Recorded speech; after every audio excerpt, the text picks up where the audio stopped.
The buzzing of the clippers echoed in the dimly lit barn, mixed with cruel laughter that cut sharper than any blade. Hannah sat frozen on the haystack, her trembling hands gripping her faded dress. Strands of her long golden hair, once the only thing she cherished about herself, fell to the dirt floor like wilted petals. The boys laughed louder with each swipe, their jeers filling the air. Look at her now, nothing but a bald scarecrow. Who's going to want the quiet little farm mouse now? Tears burned Hannah's eyes, but she refused to let them fall. She bit her lip, tasting blood, holding on to the last shred of dignity she could muster. If only they knew the truth, if only they knew that the very barns their fathers sweated in, the soil their mothers planted in, the homes they lived in, all of it belonged to her family. But Hannah never boasted. Her father, James Whitaker, had raised her on a simple truth: humility is strength, and pride blinds the heart.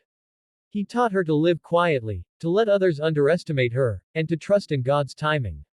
But as she sat there, humiliated and stripped of the only crown she ever wore, her hair, Hannah felt the sting of injustice rise in her chest like a fire she could not put out. Hannah had always been the quiet girl in the small town of Willow Creek. While the other teenagers gathered at football games and county fairs, she stayed home, tending to the chickens, fixing fences, and helping her father run their vast farmland. She had no mother. Her mother had died giving birth to her, and so the farm and her father were all she knew. The other girls often mocked her plain dresses and calloused hands. Farm rat, they'd whisper in school hallways. Hannah kept her head down, her books close, and her voice soft. She believed silence was safer. But silence made her an easy target. The worst of her tormentors were three boys: Luke, Travis, and Matthew. Sons of farm workers who lived on the Whitaker property, they carried themselves like kings at school. Their families had struggled for generations, working on land they did not own, and envy brewed in their hearts though they didn't realize Hannah's connection to it. To them, she was just the poor quiet girl. The day of the haircut humiliation was supposed to be a normal afternoon. Hannah had gone to the old barn behind the school to fetch a crate of supplies for a teacher. Luke and his friends cornered her there. With the sharp smell of gasoline and dust filling her nose, she tried to escape, but they shoved her onto the hay. Let's make her look as ugly as she acts, Travis sneered, pulling out the electric clippers he had stolen from the locker room. Hannah begged, her voice breaking, please, don't. But begging only fed their cruelty. When it was over, they left her there, hair scattered around her like broken pieces of pride. Hannah touched her bare scalp, her body shaking. She didn't cry in front of them, but when she walked home that night under the blanket of stars, she wept silently, clutching her Bible against her chest.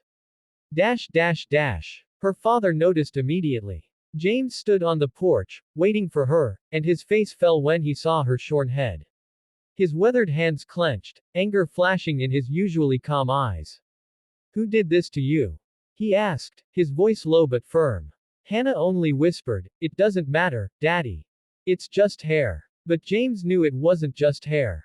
He had seen his daughter live quietly, bear cruelty silently, and now this humiliation was a wound deeper than she admitted.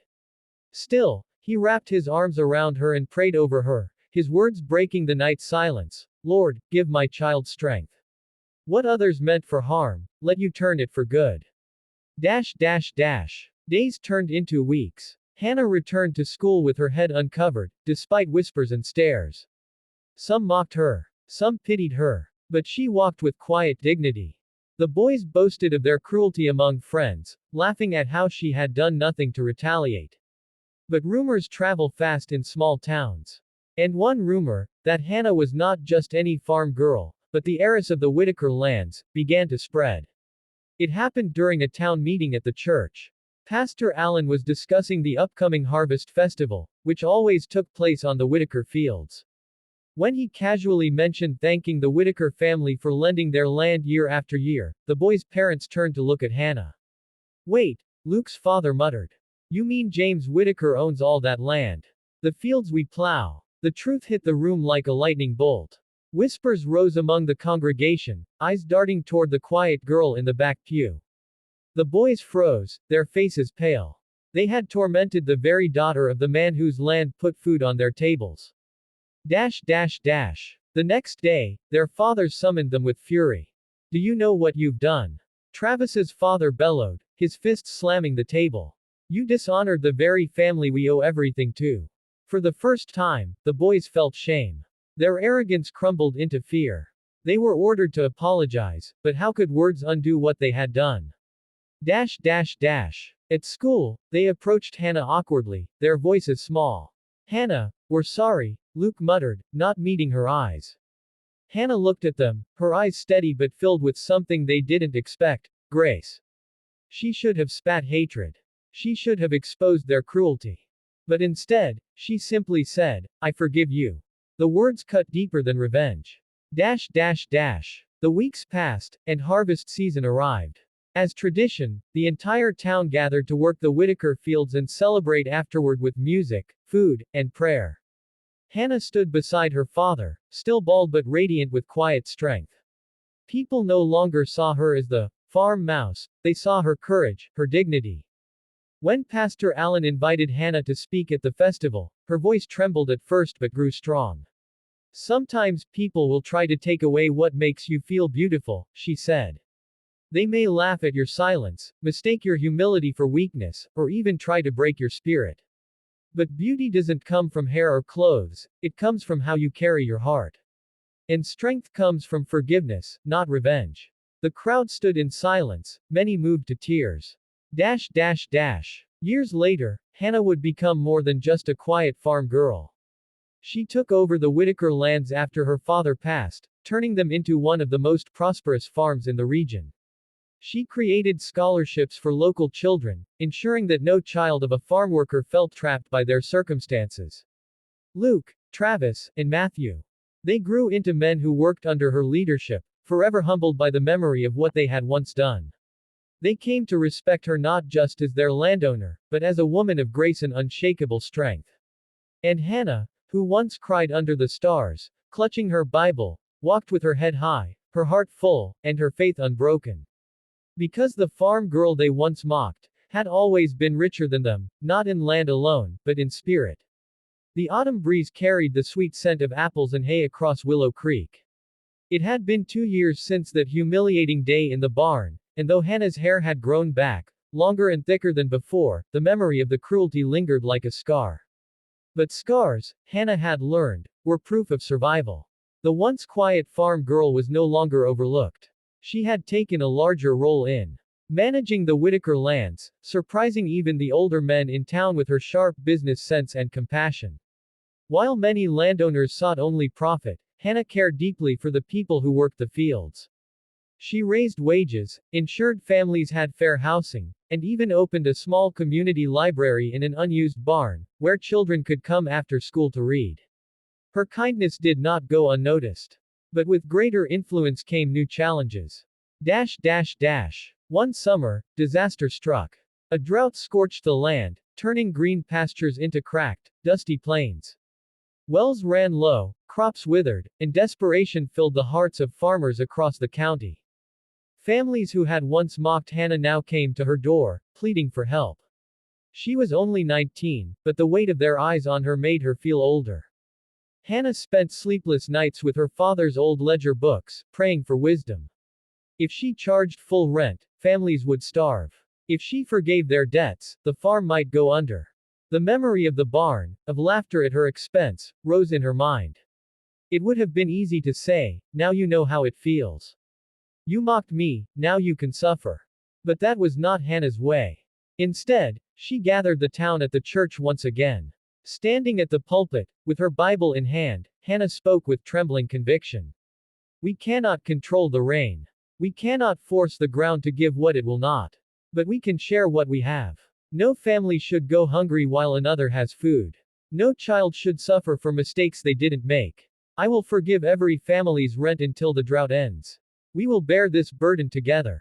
Gasps filled the room. Some wept openly. Luke's mother clasped her hands, whispering a prayer of thanks. Travis's father lowered his head in shame, remembering the cruelty his son had once inflicted. Hannah's choice saved dozens of families from ruin. But it came at a cost. The Whitaker savings dwindled, and she often went to bed with nothing but bread and water. Still, Her spirit did not waver. Dash dash dash. During those lean months, something remarkable happened. The very boys who had tormented her, Luke, Travis, and Matthew, showed up at her farm one morning, their heads bowed. We came to work, Luke said, avoiding her eyes. No pay. Just to help. Hannah studied them carefully. They were older now, their arrogance melted away by hardship. She nodded slowly. Then let's get to work. Day after day, the boys labored beside her. They dug irrigation ditches, hauled buckets of water, and repaired fences.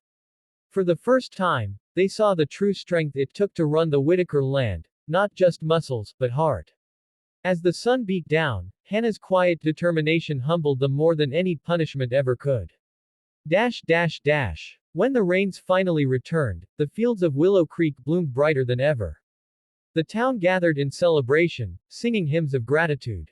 Pastor Allen spoke of Hannah's faith and sacrifice, calling her a living example of Christ's command to love your neighbor. But Hannah shook her head, her voice soft. I only did what anyone should do. This land was never just mine, it was given by God to serve others. The boys, once her bullies, stood at the back of the church, their eyes wet with tears. After the service, Luke approached her, his voice breaking.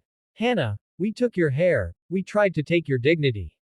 But you gave us grace when we didn't deserve it. You saved our families when we had nothing to give back. You've taught me more than any preacher ever could. I will never forget it. For the first time, Hannah smiled at him, not with triumph, but with forgiveness fully alive. Dash dash dash. Years later, Willow Creek would thrive because of Hannah's leadership. The library grew into a full schoolhouse, funded by the Whitaker farm. Families who once struggled now flourished. And the boys who had once tormented her, they became her strongest allies. Luke became a youth pastor, teaching young men about respect and humility. Travis started a co-op to help farmers share equipment. Matthew worked beside Hannah, managing the land with loyalty and care. And whenever children in the town faced cruelty, they told Hannah's story. Not the story of a girl who lost her hair, but of a young woman who turned humiliation into hope, and vengeance into forgiveness. Dash dash dash.